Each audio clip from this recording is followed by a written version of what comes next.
রাজীব ভাইয়ের যে আবুল হাসান রাজীব ভাইয়ের যে স্বপ্ন, যে আশা, আল্লাহ আমরা দোয়া করি ওনার জন্য স্বপ্ন বাস্তবায়িত হয়, সেই লক্ষ্যে আজকে ওনার জন্য আপনারা সকলে দোয়া করবেন। এবং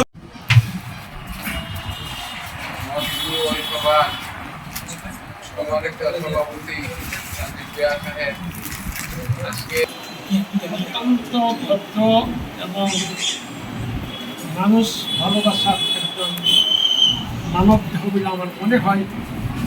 কয়েকদিন আমরা ওনার সাথে চলছি, ওনার আচরণ যা আমরা দেখেছি, আমরা তার জন্য আশীর্বাদ করবো, দোয়া করবো এবং ওনার পেছনে যাতে রাজনীতির খোঁজ কথা আমরা ধরে রাখতে পারি চেষ্টা করবো।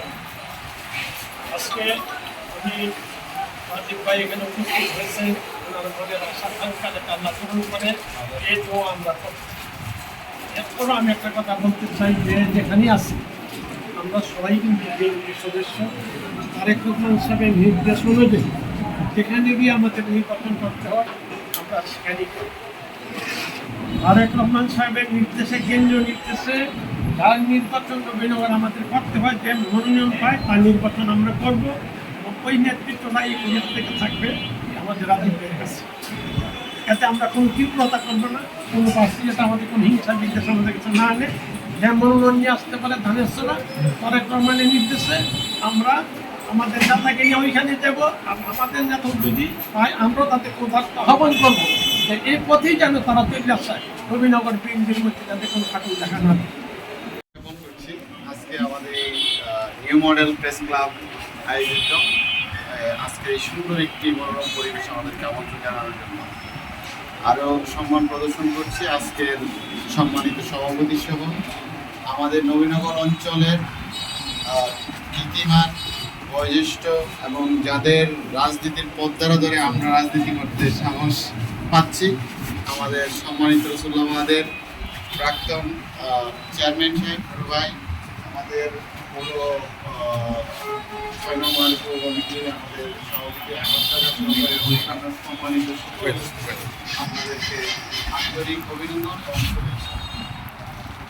আমি ব্যক্তিগতভাবে আমার অনেক কথাই খলিল ভাই এবং হুমায়ুন ভাই বলেছেন, যেহেতু তাদের সাথে আমার একটি সাক্ষাৎকার ছিল এবং যারা আপনারা এখানে উপস্থিত আছেন অনেকেই হয়তো আমার সম্পর্কে জানেন। আলহামদুলিল্লাহ, আজকে আসলে ব্যক্তি পরিচয় বা আমি আমাদের ব্যক্তি স্বার্থের উদ্যোগে আমাদের কিছু জিনিস মেনে নিয়ে কথা বলা উচিত বলে মনে করছি। কিছুক্ষণ আগেই আমাদের খলিল ভাই যে কথাটি বলেছেন যে আমাদের আগামী দিনের রাষ্ট্রনায়ক যাকে আমরা মনে করি, আমরা যাকে লালন করি, দেশনায়ক তারেক রহমান, আমাদের বাংলাদেশের সার্বভৌমত্বের নিয়ে উনি যে বক্তব্য দিয়েছেন, আমাদের উনি কথা বলার আগে আজ পর্যন্ত গত দুদিন আগে ওনার বক্তব্যটি ছিল, তারপর আমরা দেখেছি বিভিন্ন সহকারে চরমনায়ের পিসাব এবং ওনারাও কথা বলতে শুরু করেছেন যে আমাদের যে মানবিক করিডোর যেটা আরকান আর্মিকে দেওয়া হয়েছে, এটি আসলে আমাদের সার্বভৌমত্বে আঘাত নিয়ে কথা হচ্ছে। আমরা অবশ্যই আমাদের ব্যক্তি রাজনীতিক অথবা ব্যক্তির স্বার্থে আমরা আজকে আগামী দিনের রাজনীতিতে আমরা মনোনয়ন প্রত্যাশী, কিন্তু তার চেয়ে ঊর্ধ্বে আমরা আমার দেশ নিয়ে চিন্তা ভাবনা করার সময় এসেছে। আর প্রত্যেকটি পত্রিকা, প্রত্যেকটি অনলাইন ইলেকট্রনিক মিডিয়া সহকারে আপনারা যারা আছেন তাদের কলমের লেখনীতে আমরা আমাদের দেশের বাইরের শত্রু যারা, দেশের মধ্যে শত্রু যারা, তাদের সাথে আমরা লড়বো এবং আপনারাই হবেন আমাদের প্রথম অস্ত্র, যাদের মাধ্যমে আমরা সারা বিশ্বের মাঝে আমরা আমাদের প্রতিবাদ পৌঁছে দেব। আমরা সম্মানের সহিত আমি আপনাদের কাছে আমাদের আকুল আবেদন থাকবে, আমাদের এই মুহূর্তে আমরা কিন্তু ডক্টর মোহাম্মদ ইউনূসের অন্তর্বর্তীকালীন সরকারের আমরা বিপক্ষ নই বা অন্যান্য যে রাজনৈতিক দলগুলো আছে তাদের বিপক্ষ নই, কিন্তু আমাদের মনে রাখতে হবে সবার আগে দেশ, তারপর দল, তারপর নেতা। এটি আমাদের শহীদ রাষ্ট্রপতি জিয়াউর রহমান প্রথমে বলে গেছে, দলের চেয়ে দেশ বড়, তাই না?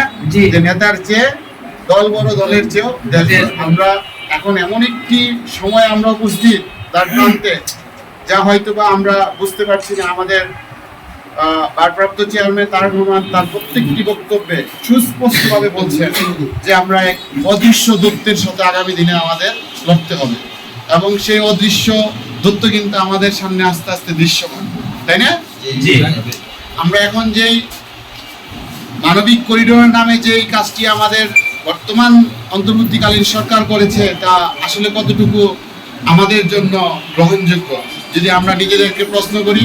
আমরা যদি বিগত 2000 সালের আমরা আফগানিস্তান যুদ্ধের কথা চিন্তা করি, আমরা গাজার কথা চিন্তা করি, আমরা দেখব যে সেই সমমান একটি কাজ হয়তো বা আমাদের এই বর্তমান অন্তর্বর্তীকালীন সরকার করতে যাচ্ছে।